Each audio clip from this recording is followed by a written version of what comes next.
Good morning. Welcome back to my channel. I am Julie. I am mom to 8 and we eat a lot of food over here, and one of the things we have been really enjoying lately is fresh sourdough bread. Now I am going to show you in this video how I make a loaf of sourdough bread. If you are looking for a professional video, do not watch this one. If you are looking for someone who is very precise in their measurements, do not watch this video. That is just not how I do bread or sourdough or anything. I knew early on when I started giving this sourdough a try this year that it was either going to have to survive with me giving it haphazard care, or it just wasn't going to happen, because I have a lot going on in my life right now and being a meticulous bread baker would not make the cut. So I'm going to show you the very haphazard way that I feed my sourdough and bake my sourdough bread, and it has been good enough for us. This is what I keep my sourdough starter in, and I keep it on the counter pretty much all the time because we're always making something. So I feed it about every 12 hours, I would say, but I can tell when my starter needs to be fed because it starts to look like this. It starts to separate. Do you see that in there? You can see how there's water starting to form. I know there's an official name for this, but like I told you in the intro, I am not a professional, so yeah, you're gonna have to look somewhere else if you want all the official names. So whenever this starts to happen, it's time to feed my starter. So if I have a lot of starter in here, like if it builds up quite a bit, we like to make pancakes. It makes the best tasting pancakes. But because I'm about to bake bread, I'm not going to take any out. I'm just going to add to this. So this is about how much starter is in here. Now, if you were a professional, again, you would weigh this to see how much flour and water you should add to it. But I just estimate, and my starter seems to love me, and it does just fine. So I am going to put in about a cup. I'm going to do a cup of flour and a cup of water, because it looks to me like that's just a little over a cup of, here's my 1 cup. Okay, so this, to me, this is how I estimate it. I'm like, well, this looks like it's a little over a cup of starter already in here, and I like to put in just a little under what's already there. So I would guess we're gonna add about a cup of flour and water. I'm gonna set this up here so you guys can see what I'm doing. How about that? I have made my starter with spelt flour. I started it with spelt flour and I maintain it with spelt flour. I can put a link to this in the description box below. The reason I chose spelt flour is because I have a daughter with gluten sensitivities. So when I first started trying out sourdough, I was concerned about her being able to tolerate the bread, and so I thought if I started with spelt flour, it has a really low gluten content, lower than wheat. So I thought that it would be a safer bet, and she's done great with it. I do now, when I bake bread, I use spelt flour, and I also use some whole wheat flour, and she still does fine with it. But because I started my starter with spelt flour, I've just kept it up that way. Okay, so you can see I have about a cup of spelt flour. I'm going to dump that in here. See if I can do this one-handed. There we go. Now I'm going to add a cup of lukewarm water. Our water comes straight from our well. I don't buy any kind of special water. The well water has worked just fine for us.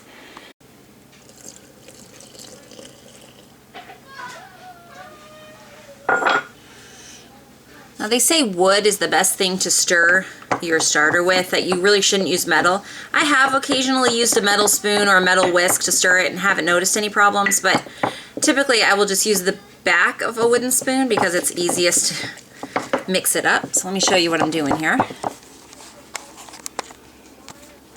I just am briskly mixing it to make sure there's no lumps of flour remaining. Now you can see that starter looks happier already, doesn't it? It has nice bubbles right away and that liquid is gone. So now I am going to leave this starter for a few hours, and then I will come back and show you how I bake the bread. Okay, this day has flown by. We've done all of our homeschooling things, and I think it's probably been close to 5 hours, maybe right around 5 hours since I fed the starter. So I'm going to show you what it looks like now. You can see that it has increased in size and it's nice and bubbly and foamy. So this is the first mistake that I had made early on when I tried baking bread, I waited until the next day, that full 12 hours had passed, and then used my starter to start baking the bread. And what I learned, what someone told me, is that I was waiting too long. And so it wasn't helping my bread to rise. My bread was just really flat. So now I try to do it when it's in this state in between the time when it will need to be fed again, so that it's nice and active. So that's the point we're at now. This is the recipe I'm using. I initially had gotten this recipe, like I've told some of you, from the free ebook that Farmhouse on Boone offers. Because I use half spelt and half wheat, I only need 6 cups of flour typically. She has like up to 8 cups you can add, but mine has always been just fine with 6 cups, a cup of starter. For my flours, I'm using half spelt and half unbleached organic wheat flour. And then I'm going to put the rest of these in. I'm using my KitchenAid mixer. I have the Architect. Okay. Hey, someone here? Elsie's going to be the assistant here. Happy starter. That's a happy starter. Bubbling. That's not liquid. Okay, so Elsie, you're going to pour 1 sour. cup of starter. You're going to right into there. Let's see how she does. All right, very good. Now, we are putting this in a metal mixing bowl, but it's not going to be in there long enough to matter. So dump it in there. Here we go. Some help. There. Open that jar up.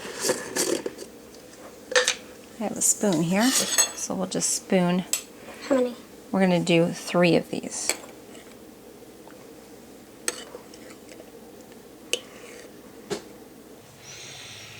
Okay, a half cup of oil or melted butter. I have lots of butter right now, so we are using butter. I just melted it. I'm going to dump that in next. It's like You just dump all of your ingredients in this, and you're going to mix them all together at once. Mixing, mixing, mixing, mixing. Mixing time, mixing time. It is the mixer's mixing time. Right. Okay. Elsie, next is a tablespoon of salt. The one thing that you need to have, it's the most important ingredient. An Elsie helper. That's what you need to have. Elsie sprinkles. No, Elsie helpers. That's a pretty good ingredient. They're just like elves, except for they're bigger. What about Bella helper? Bella helpers are good too. But Elsie helpers are the best. Okay, a tablespoon of salt. Elves.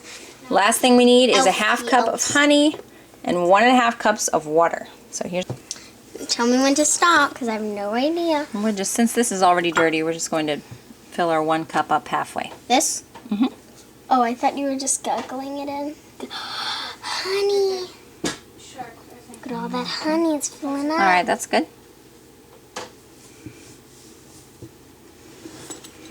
All right, you have our little scraper over there still.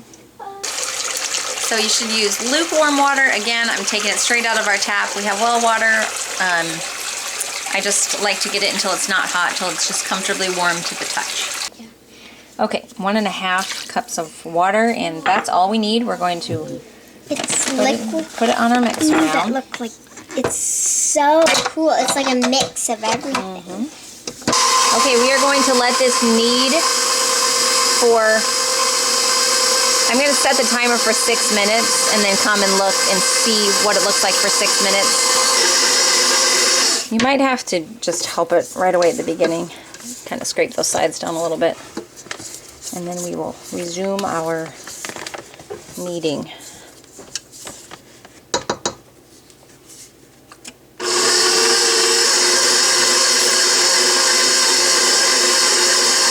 Another tip about spelt flour is that the dough should be a little bit stickier than if you were using all wheat. They say it does best if it's a little bit more on the wet side. Okay, it's been 7 minutes. You can see what it looks like right now. I'm going to turn it off. So like I was saying earlier, it doesn't form a ball of dough quite the same way that you would imagine, because that I did that once. I made it more dense, and I just about burned up my mixer motor, first of all, and it didn't improve the bread any. So I follow the directions of the people who say that a sticky is better with spelt flour. So we're going to stop, and we're going to put that into our bowl. I'm going to show you how I grease my bowl. We just use a stick of cold butter. It's an easy way to grease your bowl since I don't have any oil spray or anything like that. You just rub it all around. Make sure you get the sides too, Elsie. What is it?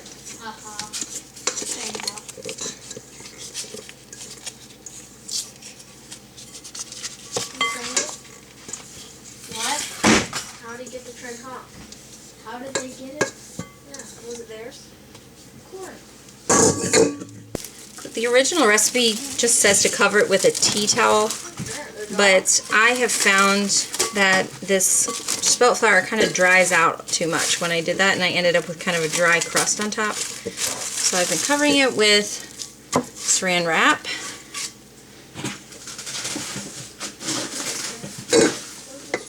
And it seems to work a whole lot better.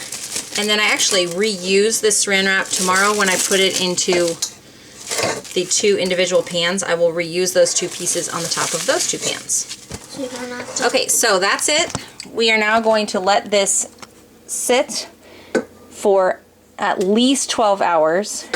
It will be longer for me because it is, what time is it? It's about 5 o'clock right now, and I won't be dealing with this again until tomorrow when I get up, so that'll probably be close to 7 or so by the time I mess with it tomorrow. So it's going to be longer than 12 hours, which is fine. The reason that my daughter with the gluten intolerance is able to eat this bread is because I do that really long ferment that has a proper name that I can't remember to allow all of the gluten to break down, from what I'm understanding. If you do something quicker, I did a quick thing once and it gave her stomach issues. So allowing it to sit for a really long time seems to be the very important key. So this will rise for that 12 hours. Like I said, it'll be more like 14 for me. Then we will be dividing into pans and letting it sit some more. So it's a long process. You need to put this bowl in a warm place. So if your kitchen is a little drafty or chilly, you can put it in the oven, and you can turn on your oven lights, and that light will generate enough heat that it will really help it to rise better. That's what I'm going to be doing right now. Okay, so I am literally just going to pull this away from my bowl. You can see it kind of deflated once I started working with it.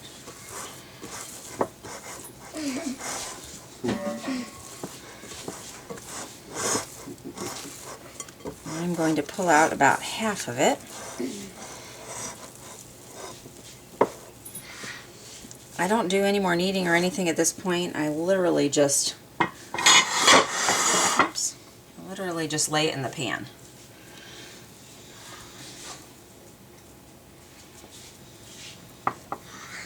Did you flour your hands?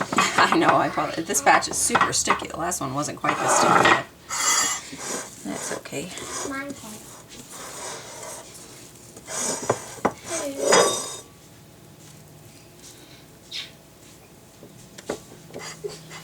There we go. Rocket science here. That's it. That's all I do. Now, let me wash my hands here. Now I am just going to lay this piece loosely on the top, and I'm going to put it back in that oven turned off with just the oven light on. And we're going to let it sit in there for a few hours until it doubles again. Okay, it's been 5 hours and the bread has been rising in the oven with that oven light on. So, bread, are you excited? So we're just going to take this off now. Ooh, that's sticky. Yeah, it is. It was a sticky batch. We'll see how it turns out. We are going to bake this at 375 degrees. And I am going to set that timer for about 35 minutes.